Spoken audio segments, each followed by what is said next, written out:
तो ये अपना कलर, तो अब हमको मिक्स करना है भाई ये वाला कलर। तो चलिए शुरू करते हैं दिवाली की साफ़ सफाई। व्लॉग और वीडियो दोनों में बने रहिए, ठीक है ना। तो घोल रहे हैं भाई कलर को, ये डिस्टेंपल कर रहे भाई हल्का फुल्का वाला। तो इसको घोल रहे हैं अच्छे से, मिक्स कर रहे हैं पानी में कि अच्छा हेलो गुलाब गाइस, कलर बेहतर। जेपी व्लॉग में आपका स्वागत करते हैं। तो आज हमारे जेपी भाई अपने दिवाली का घर के साफ सफाई काम में लगे हुए हैं। अपना घर का पुताई कर रहे हैं, देख सकते हो आप लोग। बड़े ही चाव के साथ कर रहे हैं। इतना घाम में, गर्मी बहुत धूप है, गर्मी बहुत है।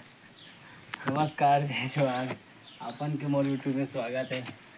तो दिवाली की साफ सफाई लगातार कई दिन से जारी है और आप हफ्तों से जारी है, वीडियो में बने रहिए। मेरा कैमरामैन भाई बहुत ही अच्छा शानदार गजब ही उदास हमारे दिनेश पर पटेल। तो क्या करें, घर का काम बेरोजगार आदमी करना पड़ता है। यूँ ही नहीं, कदम कदम पे हौसला रखो, मंजिल जरूर मिलेगी। कट। जो हमारे जेपी भाई आज व्लॉग बनाते हुए करते थे। शब्द नहीं बोलना है भाई। फाइनल मोर काम कंप्लीट हो सकते, देख सकते हो मोर घर, और कलर भी बहुत अच्छा लगी।